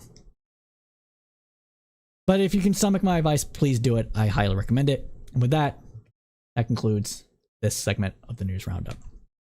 Now, let us move on to the other state competing for the worst state imaginable. And of course, I am talking about my adopted home state of Texas. So the San Antonio Express reported that the buoy barrier in the Rio Grande will stay in place for at least another week, based on a decision from a federal judge in Austin on Tuesday. Judge David Allen Ares gave attorneys until the close of business on Friday to submit written arguments on whether he should issue an emergency injunction to force Governor Abbott to take the barrier out of the water while legal challenges proceed. The U.S. Justice Department said The U.S. Justice Department sued Abbott over the 1,000-foot floating barrier that he deployed near Eagle Pass in July. Abbott said the barrier was put in place to block migrants from crossing the river between ports of entry. Federal officials say Abbott violated the Rivers and Harbors Act, which prevents putting structures in navigable waters without approval from the U.S. Army Corps of Engineers. Attorneys for Abbott presented evidence on Tuesday's hearing that questioned whether the 1,900-mile Rio Grande can be considered a navigable river or if the floating buoys are the type of structure prohibited by law. The type of structures prohibited by law might be a way for them to get around this, depending on how narrow the law is written. This makes it, these buoys obviously make it to where they can't navigate the river because it blocks it off. It goes across the river, so it's a structure that goes across this way. River's coming down this way, you have a block here, so you can't navigate through it.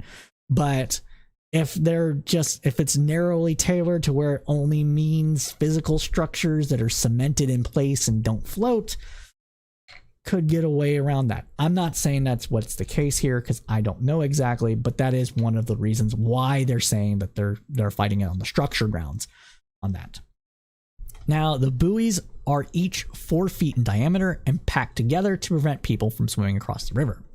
The buoys are attached to more than 100 tons of concrete anchors at the riverbed and separated by saw blades and coils of razor wire.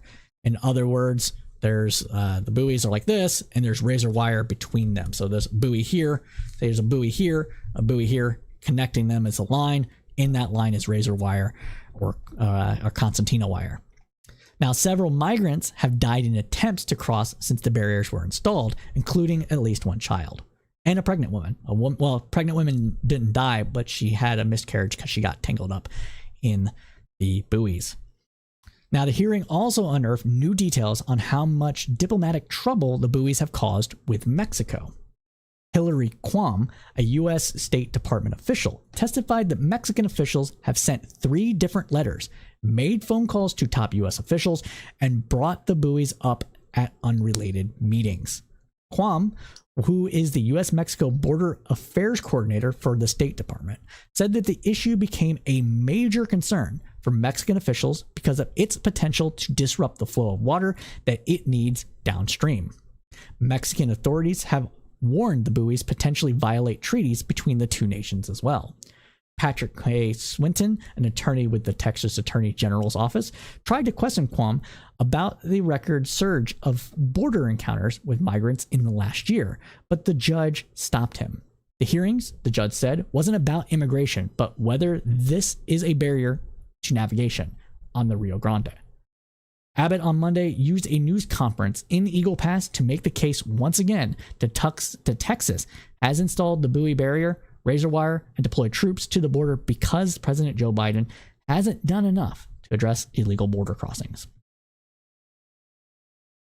So that's where we are with this. Abbott and other Republican governors are suing the federal government for lack of border enforcement, typing up all kinds of things like the opioid crisis and other things of that nature, because there is problems with immigration. There are problems with surge of migrants crossing the border. Some of this is because of Trump. Some of this is because of COVID, and it's COVID going away as an impediment to crossing. But to say that the Biden administration is doing nothing on either of those fronts, migrant front or the fentanyl crisis front, is simply a lie. Whether or not they're doing enough is a matter for debate. This is a debate we can have. It's a debate that we should have, but it shouldn't result in states taking over federal positions, such as what Abbott's doing in Eagle Pass, and putting up barriers that violate treaties, endanger lives of people crossing the river, just because they don't want some people to come into the United States because of reasons and fear, xenophobia, and concerns about drugs. It's not going to be fixed with a buoy. It's not going to be fixed with military. The only way to fix the immigration problem that we are seeing in the United States between South America, Central America, and the United States is with comprehensive immigration reform and those countries getting the help that they need for some of the problems that exist because of their lack of government infrastructure, and for some of the problems the United States itself has caused in meddling in foreign countries in order to promote American exceptionalism, fight communism, support businesses, having a place to you like for your honeymoon, etc. If you didn't get the last one because it's too subtle, I'm talking about Clintons and Haiti. So these are all sorts of problems the United States has helped cause. The United States should help fix them. And if they can't help fix them, it should at least stop meddling and do some sort of comprehensive immigration reform that will lower the amount of people trying to cross illegally and increase the amount of people trying to cross legally for jobs or what have you. That would be better for everybody. It would pull people out of the shadows. It would make the economy work a little more smoothly. It would lead to better outcomes for those migrants, American citizens, people that have to get labor, and people are to do labor. That's just the facts of the matter. We need comprehensive immigration reform. Barriers to that needs to get done away with. That includes some of the barriers erected by Republicans with their insistence on having a massive wall to stop immigration, because it's not going to stop it. A wall is just going to slow it down, potentially, or actually make it easier to cross the desert. Because if you build a wall, you need infrastructure to build that wall. That means roads, gas stations, water stations, etc. for the people that are building and moving materials across the border, building the structures to maintain them, put out potential fires, give water to people, etc. Which means that once people are over that wall, which they will get over, they will be devised. People will cut into it, or they will just have a permanent ladder on the other side that people go over and hop over with rope, all sorts of stuff, right? Once they are there will be a road for them to walk on and water stations for them to get water. And it will make it safer for them to get into the United States. So if anything, it'll be a wash.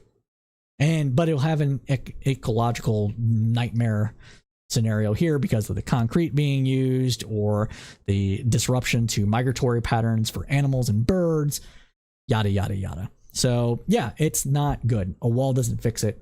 Only comprehensive immigration reform and helping fix the issues in countries where that is pushing people to come to the United States for work opportunities, for safer conditions. Only doing those things will help fix it. But with that, my friends, that concludes this segment of the News Roundup. All right, we got a few new news bites, and we're gonna get into to news of the weird. So we're gonna wrap this up soon. Let's get into it. So there's some news in Meta, the company. Let's talk about it. So G0 reports that Meta, the parent company of Facebook and Instagram, has officially started to restrict access to Canadian news outlets on its feeds in Canada. The move is a response to the Online News Act, a Canadian federal law, requiring tech giants who link to Canadian news to pay domestic publishers. Google is threatening to do the same. Now, the legislation is similar to Australia's law, the News Media and Digital Platforms Mandatory Bargaining Code, passed in 2021. Facebook blocked news in Australia at the time, but restored access after the government amended the code. Ottawa's Liberal government has denounced the move to block access to Canadian news on Facebook and Instagram. The government has vowed to stay the course. Meta and Google have promised the same. In early July, U.S. Senator Amy Klobuchar came out swinging in favor of Canada, urging Trudeau's government to stay the course in its struggle with the platforms. She is pushing a similar law in Congress. Around the same time, a California bill similar to the Canadian and Australian laws was put on hold until 2024 after passing through the legislature with support from both Democrats and Republicans. It is now stuck in the state Senate, where it will undergo hearings in the fall. As the US and other jurisdictions look to emulate Australia and Canada, the struggle north of the border is a case study in what's to come and a sort of global pilot project. Congress, California, and much of the globe will be watching to see who prevails in the Meta-Canada fight, since they may end up in a similar struggle of their own. To explain this a little bit more of why this is happening, what is largely happening is that headlines and news titles are being pulled from the internet, being pulled from the links into Meta and Facebook. Even snippets, blog snippets, are being pulled when it's shared. And that news is generating content. That just little bit of stuff is generating a lot of content that keep people engaged on the platforms. It is being seen as not fair use because it is generating profit for these companies. Now, there is some arguments to be made about whether or not Google should necessarily have to be included in this, since without the little news blurb that's included in the link, there's not really much advertising that's going on with it, and people go to Google to find information that they want to read. But whereas in Facebook and other social media platforms, that's generating people are just commenting on the links. Like the link title, the little snippet blurb, whatever else is pulled from the news site and posted in a post. And people are commenting and responding to that, generating content and ad revenue for the platform itself. Google is kind of in this weird situation where it provides a necessary service, and without that blurb, maybe people wouldn't click on the links at all. So there might be some give and take there, but it still is generating revenue for both companies. So maybe those companies should pay for that revenue. That's why this is happening. If you've ever engaged with debate online with anybody in text, you know that what I'm saying about the whole little snippet blurb, people not reading or watching videos before engaging in debate is happening a lot. So yeah, there you go. But when there's more news about that to come, we will be sure to cover it. But that concludes that segment of the News Roundup. And finally, in our news bites, we have some news about QAnon and its leader. Let's talk about it. So an adolescent acolyte of the late QAnon cult leader Michael Portzman, who is this guy.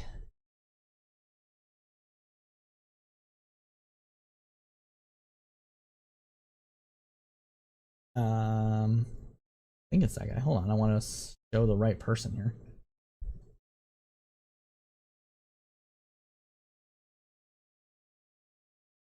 Yeah. All right. So it's this guy. This guy here. This guy. Can you see him? You see him? That guy. All right. Has seemingly taken over.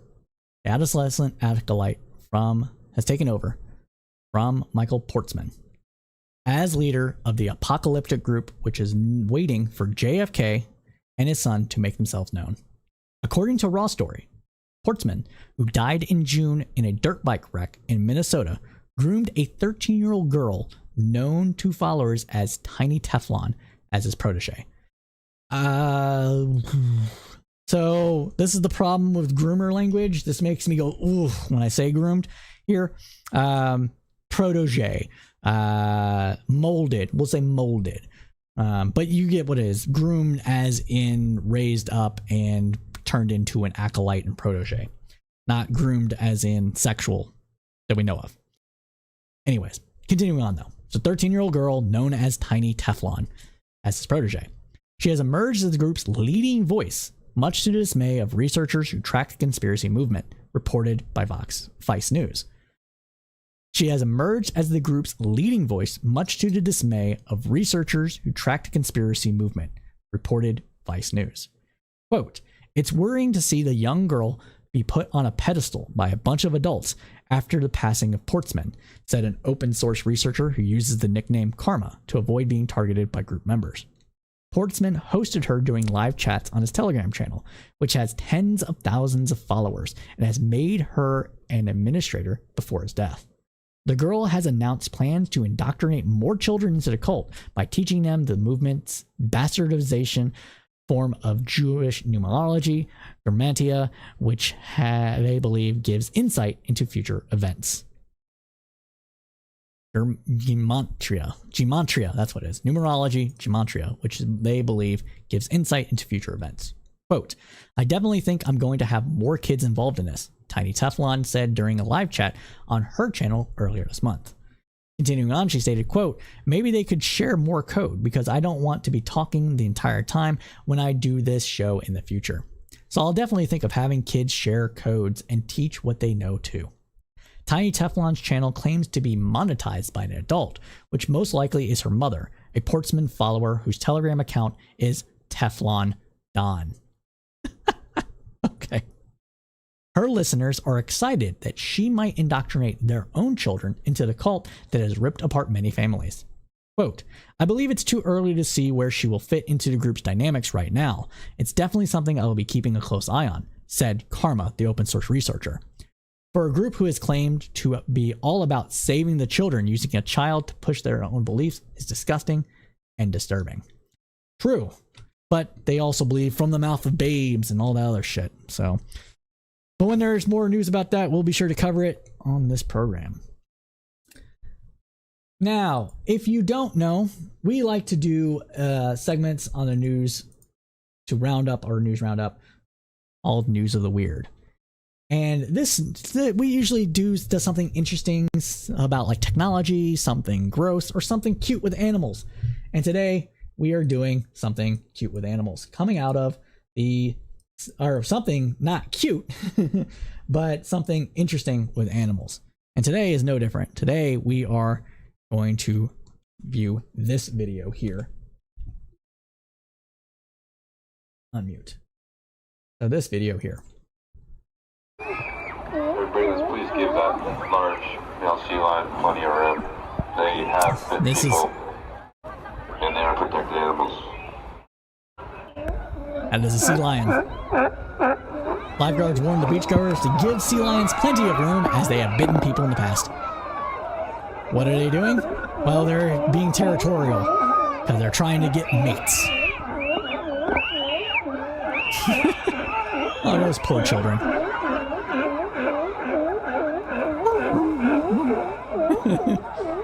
Bro, go up the stairs. What the fuck are you doing?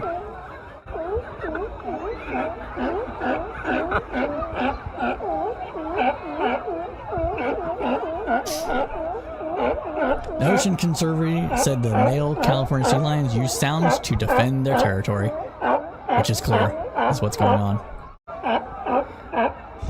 This is mine. This is my house. Get out of my house. You can't come in here. But my friends, I am sad to say that we are out of time. We know you liked what you heard because you stick with us to the end, so please smash that like button for the algorithms. It really does help us out. Special thanks to our Facebook community, our Discord community, because they give us a lot of insights into the news by sharing news articles and interesting stories that they find. And so a lot of that makes it onto this program, makes our jobs a little easier too. So thank you to our community. Also like to give special thanks to Nikki Adams, who is our copy producer, because without her, this news segment, this news roundup would not be as robust. And so with that, thank you, Nikki, for all the work that you do. If you would like to come onto the show, again, you can get us hold of us on Discord. That's the easiest way to get a hold of us. I am not using Twitter very much anymore. You might see me on there once every 2 weeks or something like that, just making an off comment post about some shit or promoting that I'm live. Other than that, I'm not really using it.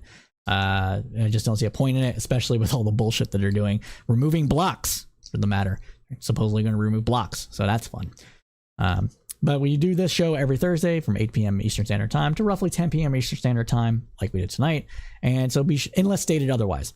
Speaking of, we're not going to do our news roundup on next Thursday. We're going to do that on Sunday instead, because there is a local event that I want to attend that happens Thursday night. We're going to be getting into other stuff. We're trying to do more debates. So, hey, if you want me to debate you on something, if you want to debate me on something, reach out, please. We're looking to do more debates. But with that, everybody, like we say at Crowdsourced Politics, keep your head up through the political storm.